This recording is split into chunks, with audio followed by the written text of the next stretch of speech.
Hey, so as a filmmaker and photographer, if there was one thing that I am incredibly enthusiastic about and I kind of rave about, is film simulations. Now, I know, and I'm gonna just get this out of the way from the very beginning, I know some purists who'd be like, oh no, it's not shot on film camera, so it's not technically film and you can't emulate film. To those people, I can't win. So yes, film simulation on digital cameras is not a replacement for shooting on film. But there are times where I want my footage or my pictures to look very similar to film. And so when Dehancer approached me and said, hey, we love your content and we want to, do you want to try out Dehancer Pro and see what you can do with it? I said, abso-freaking-lutely, because I've heard of Dehancer before, and the way that they kind of approach film emulation is quite unique in my opinion, and I absolutely love that. So, before we get into the video though, let's do a quick disclaimer. Dehancer did provide me a copy of Dehancer to test and for me to keep, but no money changed hands, as they do not get to see this video before I release it. So they don't get any of their opinion, or they don't get to vet what I say. Everything that I say in terms of my opinion about the plugin, I do have a few thoughts on the plugin, is completely my own, and yeah, I think we could just leave it at that, right? But before I show you the plugin in action by showing you a compilation of clips that I've taken on a recent work trip, and then we go and check out the plugin sequentially, because it's actually the depth is insane, and the actual plugin itself is really, really cool. I want to give a shout out to everybody who has subscribed to this channel. First and foremost, thank you so much for tuning in, and thank you so much for hitting that subscribe button. It means a lot to me, and if I do earn your like and a sub over the next few minutes by showing you Dehancer and by providing you with good information on this plugin, then please consider hitting that like and subscribe button. I want to get to 1,000 and build a great community here on YouTube of image makers. So thank you in advance. Now let's get on with the video. All right, so let's start off by playing the short film of my recent trips. Now, it's nothing fancy, okay? It's just me out with my FX6 shooting different locations while I was on a work trip. I just wanted to get some, B-roll footage, and I've kind of just chucked it all together, slapped on Dehancer, and this is what you get.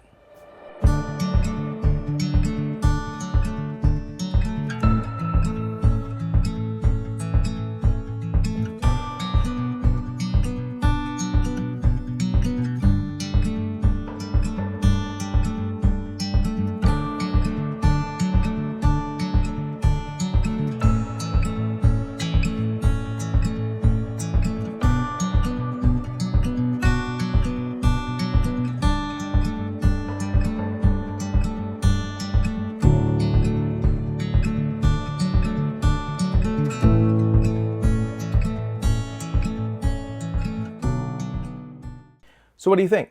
I mean, I had a look at it, and I did shoot with the Portra 800 film stock before, and it looks fairly good. And I think that that's a kudos to Dehancer, because like they've done, I guess, their homework, and they have accurately portrayed all these film profiles as if you were shooting on that film. So I think you're already getting great value in this, because even though I haven't shot with, all the other film stock, so I wouldn't really know.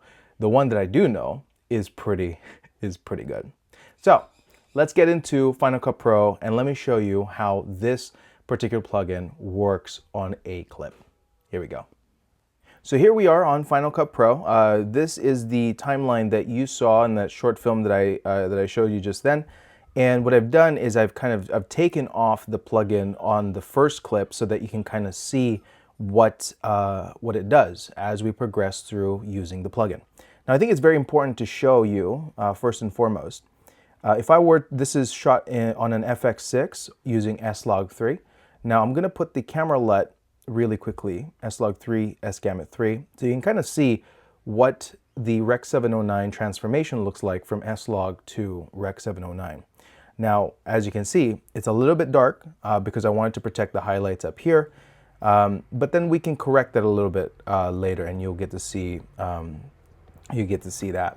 So that's what it starts off with. Okay, so we'll hit that camera LUT back. Now let's get into this plugin because it's really, really cool. So once I turn on Dehancer, we first have to set the input, because then it needs to know what kind of material what kind of material we're using. And in this way, we're going to go select camera, and we're going to just select our Sony FX6 S-Log3 S-Gamut 3 at 800 ISO. And then from here, in terms of the manual, I don't touch the exposure compensations yet, or the temperature compensation, because I want to set my film stock first. Now we can set our film stock to the Portra 800, which is pretty cool. And then from there, now that I've set the film that I want to use for this clip, I can then go back to the compensation so that I can actually dial it in. Now you can dial it in before you choose the film stock, but I just prefer to choose the film stock before I dial it in, because at least I know what the look I'm getting is before I start meddling with the different compensations. Now let me just dial this in. That is pretty cool. And then I think it's a little bit warm, so let's just go ahead and make it just a smidge warmer with the temperature compensation. I'm happy with the tint, so we don't need to compensate on the tint. And then defringe is kind of like the chromatic aberration, dealing with the chromatic aberration on the edges of the shot. On the manual, it does say, Dehancer says that the chromatic aberration sometimes can affect the different effects that the plugin has. So this is kind of their way of controlling that chromatic aberration on the edges there. So I'm going to be honest really quickly that the cool thing, and this is kind of what I've noticed playing around with this plugin for over a week, is that the way that it sets itself out, the plugin, is really like Dehancer made it sequentially as if you were shooting on film, and then it goes through the development process all the way through printing. And I think that sequence is really, really awesome, because it's not like just a jumble of different things, right? Jumble of different features or functions. No, it's not. It's really like dealing with, okay, let's choose the film stock first. And then when you choose the film stock, how are you going to develop that film? And then how are you going to print it? How are you going to enlarge it and then print it? And so if you think about it like that, that really summarizes the plugin from start to finish. Now, I will mention that I'm not an analog developer by any means. Most of my, if not all of my equipment, professional equipment, are digital. So please don't roast me online if I don't know some of the analog terminologies, because let's be real, I don't. So I've essentially just read the manual and I've kind of understood it from that perspective, but I've never really truly done it myself, you know, in the real world. So, and the reason why I kind of segued to that one is because of this push and pull EV. So from my understanding is that push and pull is that you're rating the stock or rating the film a different rating, and then you end up either increasing contrast or decreasing contrast because the rating of the film, you know, you're treating it differently, essentially. You're developing it differently. Don't roast me, but if you do have like a better explanation for that, hit me up down in the comments. I will greatly appreciate it. So now let's move on to the film developer stage. Now this stage, as I mentioned before, it's in sequence, right? So now you've chosen your film, you've taken the image, and now you're gonna go and develop that strip of film.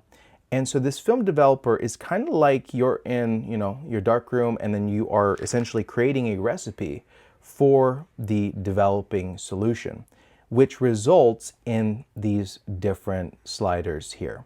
Now, there are certain sliders that I am not 100% on, and I've read the manual a number of times already, and I still can't get my head around it, but I will try to explain it the best as I possibly can.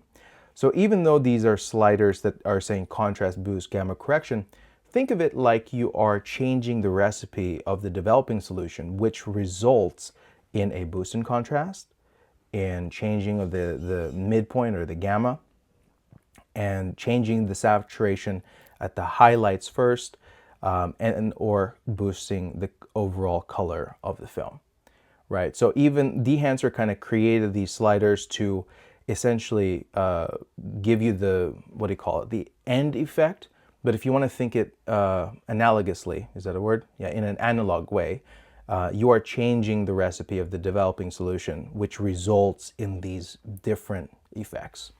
Now the cool thing is that kind of the plugin deals everything as if it was analog. So it's not just like a tint on top. It's not just like a, like a general color correction, like a slider, change things to hue.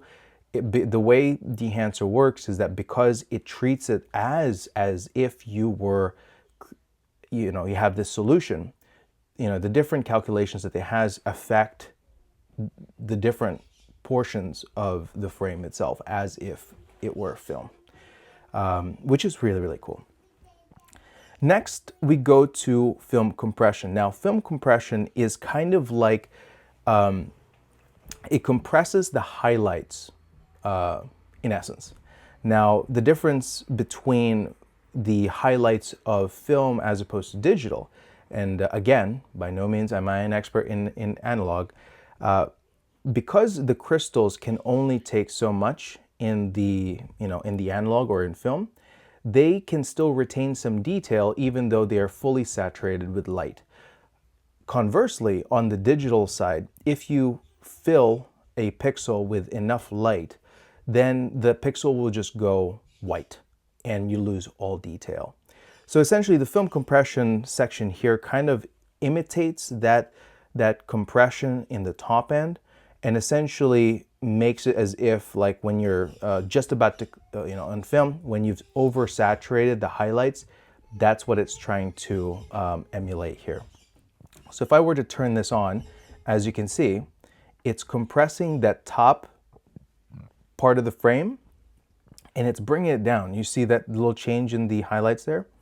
And the impact here kind of just changes how much compression you have. The higher it is, the more compression you have in the top end. 0, no compression at all. So let's just reset this one really quickly so we kind of go with the default. White point is to change the white point, and the tonality range affects essentially how much of the tonality we're going to be compressing. So the higher it is, so if I were to go to full 100, it's affecting essentially from the lightest of light to the darkest of dark, and it's compressing it into a certain value range. If I were to decrease that all the way to like a small amount, it's using just like the top highlight tonalities. So the reason why it's kind of on the 30 is because we want to just deal with probably like the top 30 highlight range, and then we're using that top 30 as our compression. And then color density, I think, I don't really understand this one, but I think it's just how saturated things are on the highlights, highlights. I think the way that I saw it on the manual is that some films, for example, negatives, as the highlights roll off in the top end, it loses saturation. But on positive films, for example, like the ones that you shine through one of those enlargers, you have, as it reaches the highlights, it becomes more saturated. So again, this one I didn't really deal with very much, but that's kind of how the manual, I think, explains it. So let's just keep that, let's deal with the 35 on the tonal range, and let's just see. I want to just add that to like 80. And I think we can deal with that. I like that. Now, expand. Let's go next. So expand essentially is setting your white point and black point. Now for me, let's just enable it real quick. I generally try to create or like bring everything in range before I throw on Dehancer. So for me, I guess if you want to change the white point here, you can. So I mean, let's just put that up to about 88. The black point is there. Now, this is the part that actually confused me, because the expand on the manual, it says like a tip, use this tool after like you set your inputs or the stuff up here. And for me, it's like, okay, then why is it down here? So I don't know, maybe I'm missing something there, but Dehancer, if you say to use expand or to set your white point and black points after you set your inputs, then maybe chuck it higher up on the list so that people can sequentially go through it. Okay, so after that, we've got print. So again, sequence, right? Pretty cool. Once you have the print, then, well, once you reach the print, you're essentially printing your photo from film to a photo media. Now, you have a few different profiles here. Now, all of these are essentially, think of it as you're putting your photograph onto a piece of paper, and whatever that look is on the piece of paper, because every piece of paper has a different kind of look, then that's what you're going to get on screen. Linear is that your purest form of projection, almost, if you want to say it like that. It gives it no additional kind of characteristics. It's just the purest output of the preset. If you were to change it, for example, on the Kodak 2383 print film, you can see that the characteristics of the image changes, because that's kind of how it would be represented as if you printed it on a piece of paper. So the cool thing about this one is that, again, it's in sequence, right? You're getting the image as if you were sequentially going through the analog process of creating an image. So let's just leave that as linear, but you can play around with all those different profiles. And if, for example, something's a little bit too dark, you can again change the exposure like that. And then you can also change, all the different things. Now, for a person who may not know a lot about like different plugins, there's a lot of layering on this thing. And the cool thing about it is that you're essentially building up as you're going through the plugin, which is pretty freaking cool, because Dehancer has done their homework and they've essentially made those different sections as close to real life as possible. And then finally, well, not finally, next up we got color head here, which is essentially your shifts, your general color shifts, yellow to blue. Wait, let me enable that really quickly. So yellow to blue, as you can see here, magenta or green, right? Cyan or red. So these are just general color shifts through the entire frame. And this gang checkbox here is if you want to change them all together at once. So if you want to do any color shifts there. And then this gang shadow tone here are tints, but only specifically in the different tonal areas. So the tints across the shadow tones, you can see there. The tints across the midtones, and the tints across the highlights only. So again, you can get a lot of different neat looks when you use these different different parameters, and I think that's really, really cool. These two, again, I'm not entirely well. The impact is essentially an opacity slider, so you can change the impact of your tints across the entire thing. But preserve exposure, I'm not entirely sure, so I'm going to skip over that. The film grain, so now we're getting to kind of like the ones that I would generally like use all the time for video work, minus of course like the actual film itself. So I'd be using the film profiles, I'd be using some of the film developer, I'd probably use some of the film compression. I'd skip over generally these ones because I would be happy with having a linear print. I would leave the color head because generally I wouldn't be shifting as much for my own kind of work. But then we hit film grain. I love film grain. If anything, that's the one thing that I have in every single one of my projects. So I'm really, really happy with the realistic grain that they have on this plugin. Now, on this list, you can go custom and you can, dial in a specific grain type that you want. But for me, I generally like the grain of lower ISOs. That means, they're finer crystals on a 35 millimeter piece of film, or if I really want finer, you can go 65 millimeter film. The smaller it is, the bigger the grain, because if you think about it, you have an 8 millimeter piece of film and then a 16 millimeter piece of film, and then it's 35. So you can see that, you know, you're putting 8 millimeters of film, granules into a 4K image. So the smaller it is, the bigger the grain, essentially, is what you're thinking there. And then the higher the ISO, again, the bigger the grain, again. So it's really, Dehancer's given you a lot of choice in terms of the grain here. So let's just have a look. This is, let's go and put it to, let's say, 200%.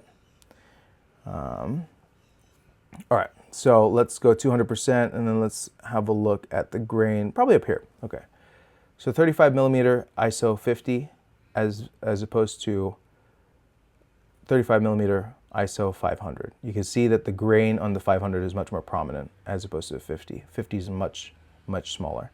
And if I go to 8 millimeter 50, you kind of see the grain getting larger. And if I go to, let's say, 65 millimeter ISO 50, it should be the smallest grain. There you go. So I kind of stick to the 35 mil at ISO 50. I quite like that, and let's stick with that. Now, halation is a pretty interesting thing, characteristic of film. And again, I'm not super experienced with halation, but it is one of those ones where essentially it is a halo effect on the brightest parts of the image, or brightest light sources, because light essentially bounces back from the back of the film, and then it creates a scattering of light, which essentially creates halation for those sections of the film. It's not the same as bloom. Bloom happens optically, where the light kind of disperses in the optical system. Halation is essentially, it's the bounce back of light or spreading of light from the back of the film, and then it kind of scatters around the brightest light sources. And it typically tends to be like orangey red. So if I were to turn this on, let's just go turn this on, you can see that if I zoom in really quickly, if I were to go here, you'll see that you get that halation effect on the brightest parts of these images, brightest part of the image. So it adds more kind of character to film simulation, which I'm a big fan of. So I may use it for specific needs, but it's there if you need it. Bloom. So if you turn this on, you can see that it adds a bit of that, I wouldn't call it haze, like light diffusion around the brightest areas, that because it happens in the optical film. Now everything here is emulated because obviously it's a plugin. But as you can see, if you have both halation and bloom turned on, it creates a really cool, it does its job in emulating film, because that's what ends up happening. So if you see like that, it adds that kind of that softening that people tend to appreciate in film, and I just generally like it. Now, film damage is essentially what the thing says. It's damage scratches on the film itself, and it simulates that as it goes. So you can definitely enable that here, and you can have a number of different profiles that you can use. But I'm going to turn that off, and I'll talk about the reason for that a bit later. Film breadth is, from my understanding, it is the movement. No, I'm wrong. Scratch that, repeat. So film breadth is the changes of exposure as film goes through. So essentially think of like minor light flickers, and as you play your timeline, it kind of goes, it changes, it flickers in exposure, and it simulates that on film breadth.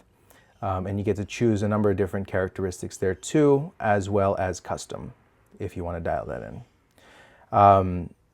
And we'll talk about some of the, I have a number of different thoughts about these three, really.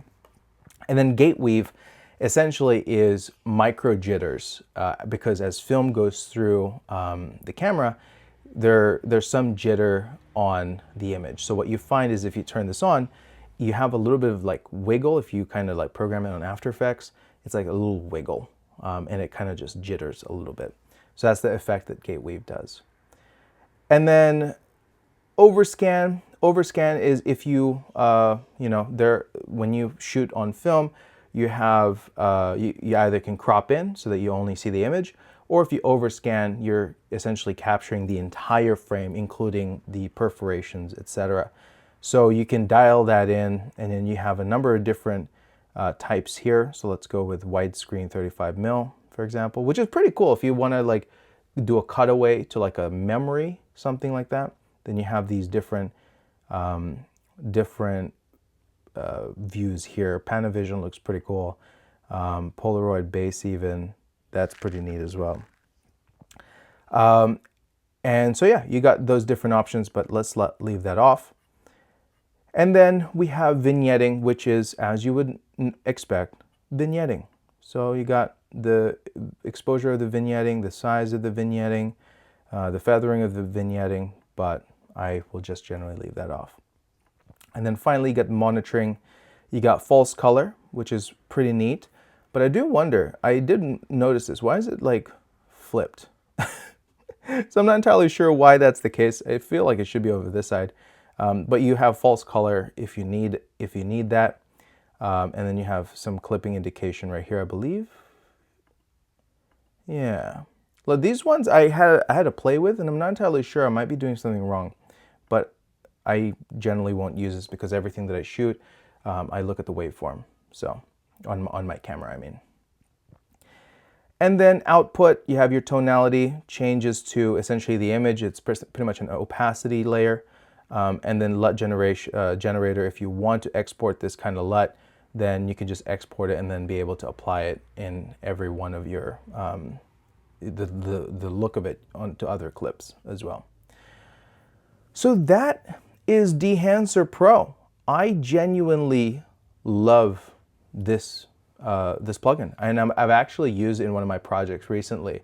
I've used the film profile on, and I kind of turned it down a little bit. I didn't want the full film emulation look, but I definitely used the film profile, and then I tweaked it using the developer tool, and then added some grain on it, and then I kind of just decreased it to 50%. But genuinely, the plugin itself is great, and I think that a person who loves to emulate film on Final Cut can definitely use this on a number of different ways to kind of convey different types of feels, which is awesome. So moving on to what I generally dislike, and it's like small gripes, it's not really that huge at all. Look, I think the plugin's great, but like, let's just talk about some of the little gripes that I have about this plugin. The first is, and I've talked about it before, is the expand tool. The expand tool is like 3 or 4 down from the top, but when you read the manual, it tells you to use the expand tool after, like, you define the inputs, or I think it must be after you define the inputs or the profile. So it literally tells you use expand after you choose your inputs. So if that's the case, why not have expand further up? I mean, it just makes sense. If I didn't read the manual, for example, it'd be down here, but then the manual says, please make sure to use it up here. So if there's like a legitimate reason for why that's further down, then that's perfectly fine. It's just a little minor thing that I thought about. Now, the other one is film damage, film breadth, and gate weave. And I'm not entirely sure about overscan, but definitely film damage, breadth, and gate weave. I feel like trumps my performance of playback. So I can't really fully appreciate what it's doing when I turn it on. So for example, let's just go with, I think it's film breadth that really tanks my performance. So if I were to turn that on, it tanks it really significantly to a point where the film breadth, the changing of the different exposure, I can't really tell unless I pre-render it. Or if I turn on film damage, again, if I put that on, it's literally playing back at like 2 frames a second. Probably not 2 frames, it's a bit over dramatic, but like really it tanks the performance. And if I add gate weave, then I think it goes even slower. Yeah. So, I mean, having film damage, film breath, and gate weave without exporting it just feels like a waste for me because I can't tell what it's actually doing. Maybe like a performance mode, if that's possible, a performance mode for these ones. If, you know, I have this selected as, let's even better performance, right? Because I've tried this in both ways. And see that? Even in better, using the better performance, I can't really see what these film damage, film breath, gate weave are actually doing, which is a bit of a shame because I really do want that, you know, but if it's a machine thing, you know, if it requires a lot of CPU processing, I completely get it. It's just more like, is there a way around it, maybe with a performance mode for the film damage before you fully render it? Or maybe can you, I don't know, I'm just throwing ideas up in the air. But really, those are genuinely my thoughts. I think that the plugin as a plugin for film emulation, fantastic. But you know, those small greps that I have really doesn't really put me off from using this plugin. So great job, Dehancer. I really love it. I have used it in my projects. Like I've you know, I was playing around with it, so I did chuck it onto a project recently, and I really liked what it did, and you know, it's great. Now, a quick plug to the Dehancer iOS app, because this one, Dehancer said, hey, do you want to try this out as well? And I said, absolutely, because if they have the same film simulation on the iPhone, that'd actually be pretty cool. Because for me, when I'm on location, similar to what I did about a week and a bit ago, I can just import some stuff here, emulate it, and then kind of hand it off to the client just to kind of see, get them to see what, you know, the progress of the shoot. So it's kind of like it's not going to be like a, it's not going to replace RAW for me, obviously, but it's definitely a fun way to kind of emulate film on the go. So let's have a look. I have this photo of a pelican. I'm going to go with it. Film photo of this pelican, and when you swipe up, you've got the different presets similar to as if you had it on Final Cut. And you can go through and see which one you like because you have an active preview of all the different emulations. I'm looking at one that I want to shift the blue into a little bit of a cyan. So let's use this Fuji Color 100 plus 3513. And if you just have a quick look at that, that's actually pretty neat. So if I zoom in right now, oh, I see a little dust on the sensor there, or yeah. You can see that it applied an emulation similar to the Fuji Color 100, which is the film stock right there. And you can see the grain, and it's beautifully rendered. So once you have that, you just hit export, save to gallery, and boom. You have literally turned a photo that you can quickly export from your camera and put it into Dehancer on the iOS app, and then do some film emulation, and from there you can either airdrop it to your client or to someone else, which I think for me, I've loved film emulation for so long that this is super, super cool in my opinion, which is great. I love it. So that was a big video, but we're finally at the very, very end, and I really hope that you enjoyed getting a walkthrough of the Dehancer Pro plugin.